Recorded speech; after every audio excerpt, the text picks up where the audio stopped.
bayan natin ang pinapalitan. Ito ba yung insulto sa iyo, Mr. President? Ito ba yung insulto sa ating institusyon sapagkat ang bawat isa na nagluklok sa atin bilang senador ng Republika ng Pilipinas, nung tayo po ay binoto bilang kinatawan nila as national leaders, Mr. President. Not as district representatives, not as party list representatives, but national leaders. Is this an insult, Mr. President? Is this disenfranchisement, Mr. President? Disenfranchisement of the very sacred right of every Filipino, the right to suffrage, Mr. President. Hindi lang ito insulto, Mr. President, kung isang pang-iisa, isang panlalamang, at isang, I don't know kung ano pang Tagalog na pwede kong sabihin dito. Kung Bisaya lang, Mr. President, mas marami pa akong masasabi. Para sa mga lalaki at babaeng nabudol, nasamantala, at na-realize nila na sila ay niloko at ginoyo ng peking initiative na ito, PI din, Mr. President.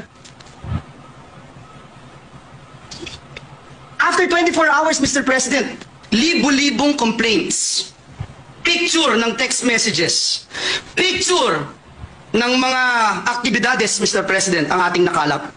90%, Ginoong Pangulo, 90% ng mga nagre-reklamo, sinasabi ang pangalan ng kongresista, pangalan ng mga staff ng kongresista, pangalan ng mga chiefs of staff ng kongresista. Mr. President, nagkataon lang ho ba ito? Nagkataon lang ho ba ito, Mr. President? Ang tanong ko. Sa tingin niyo po, Ginoong Pangulo, kayo po na nagsabi na meron din po kayong nakausap na ilang kongresista. Meron din po ako. Alam niyo, Ginoong Pangulo, napakasakit po para sa akin magsalita ng ganito dahil galing po tayo sa House of Representatives. Kayo, Ginoong Pangulo, Senator Risa, Senator Sani, Senator JB, Senator Will, Senator Mark, lahat po tayo galing ng House of Representatives. Ako po, Ginoong Pangulo, wala akong Joel Villanueva kung walang House of Representatives. Lahat po ng natutunan ko, paano ako makakapag-contribute for nation building, natutunan ko sa House of Representatives. Kaya masakit po sa akin, Ginoong Pangulo, ang makita 90% ng reklamo, House of Representatives. Nagkataon mo ba ito, Ginoong Pangulo? Pagsasalita na po ako, yung alam ko ho, personal, hindi lang yung sinumbong sa akin na sinasabi kong 90%. Sa aking lalawigan, ito yung pinakamasakit. Lalawigang tinubuan ko, Mr. President.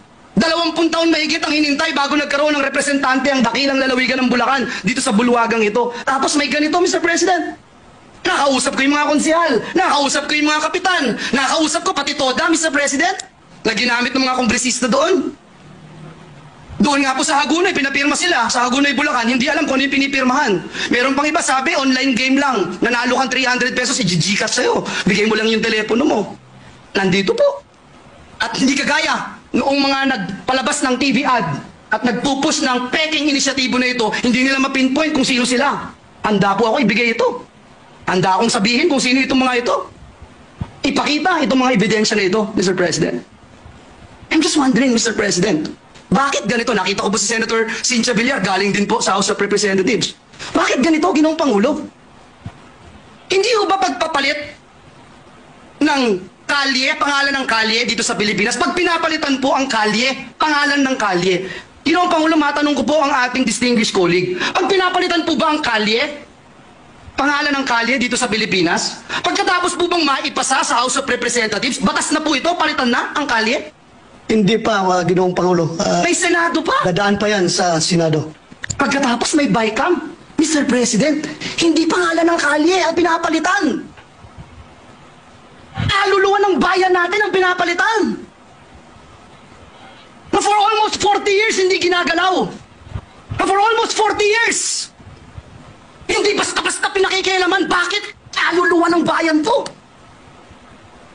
Now you see with your own eyes on television. Now you hear the complaints of the people. And I will use and borrow the words of Senator Bato de la Rosa. Yung mga nagdarahop, yung mga naghihikahos,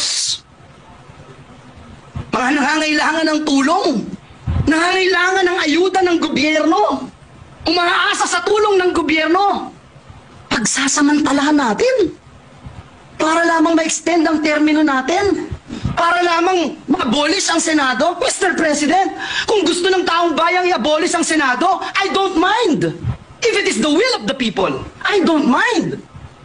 Ano mang klaseng gusto ng ating mga kababayan, dalhin man ang ating bayan sa kangkungan, dalhin man ang ating bayan sa impyerno. Kung yan ang gusto ng taong bayan, susunod tayo. Re-respetuhin natin. Pero Mr. President, Ginoong Pangulo, kung ayuda ng gobyerno, ipagkakait mo. Kung hindi ka pipirma,